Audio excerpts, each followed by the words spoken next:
Hello, welcome to a very important time of the year. It is the Geneva International Motor Show. I am beginning the first day, in fact, Insider Scoop, I am beginning the day before the first day on the McLaren stand with the all-new Senna GTR.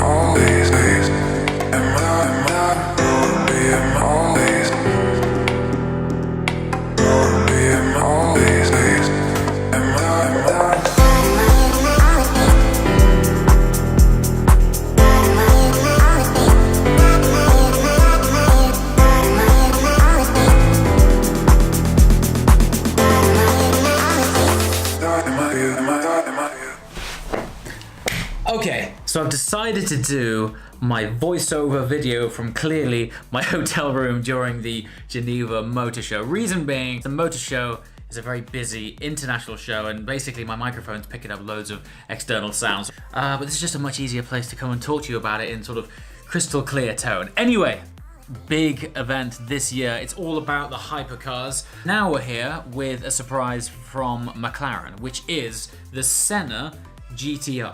Now, if you're confused and wondering if the Senna could get any more hardcore, the best way of thinking about this car is if you remember the P1, and then they later on brought out the P1 GTR, and that was the sort of lightweight, stripped out, more power, more downforce version of the P1, and it was a track-only car. Apply that theory to the McLaren Senna, and we now have the Senna GTR. It shares exactly the same ethos. What's interesting about it is at this stage it is only a concept and the car probably won't be available or won't be hitting the tracks until mid to late 2019. But the sort of head scratching part about it all is when they released the P1, the interior of that car was actually fairly luxurious. It was trimmed with leather and Alcantara, and there was speakers and basically elements that you could strip out of the car that would save you weight. If you watch my recent video with the McLaren Senna, you'll know that that is an entirely different beast. It is already a completely uncompromised track-focused weapon, and they've gone and sprinkled some lightweight performance dust on it and come up with the Senna GTR. Now, in terms of weight saving, the guys at McLaren admittedly tell me that there isn't much. However, the increase is actually in the downforce and the performance of the car itself, and also the fact that it comes on a nice set of sticky slicks. So all 500 of the road-going Sennas have been allocated, they have been sold, and now McLaren are saying they're going to be producing up to 75 Senna GTRs.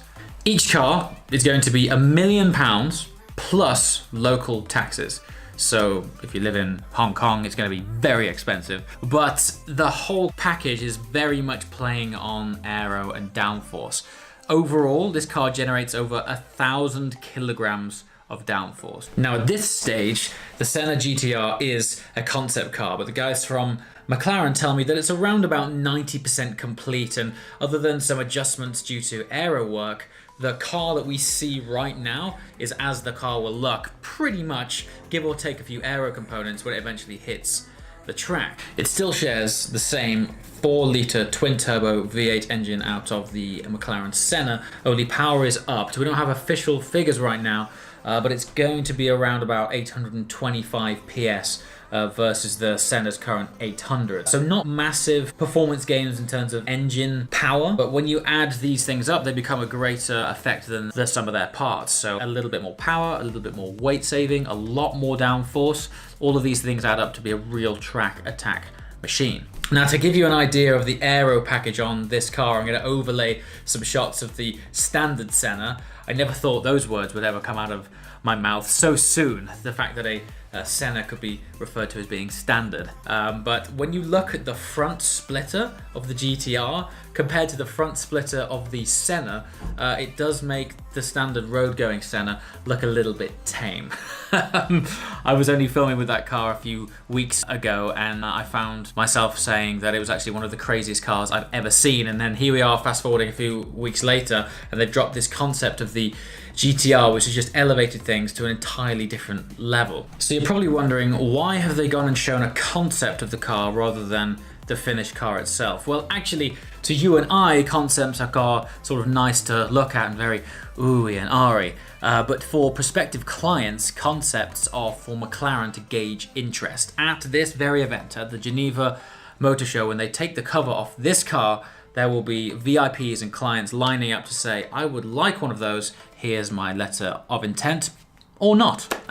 Judging by the success of the P1 GTR and the fact that the Senna has already sold out of their allocated 500 units, I would say that they're probably not going to have too much trouble shifting 75 of these limited edition track weapons. The interesting thing about this world right now is, on the one hand, everyone's talking about going green and eco, and we've got hybrid cars coming on board. And then on the other spectrum, there's this new realm of hypercars, which a few years ago we never thought would ever exist. Let me know what you guys think. It's funny, on the one hand, I absolutely love the fact that McLaren are going so crazy and bringing us this amazingly enhanced version of the Senna. But on the other hand, I'm a little bit confused because it was only a few weeks ago that the Senna itself was the most track-focused, driver-focused car that McLaren's ever made. And now here we are just a few weeks later and they're going, oh, actually, there's this car here, which is even more track-focused. When I spoke with McLaren when I originally filmed the Senna,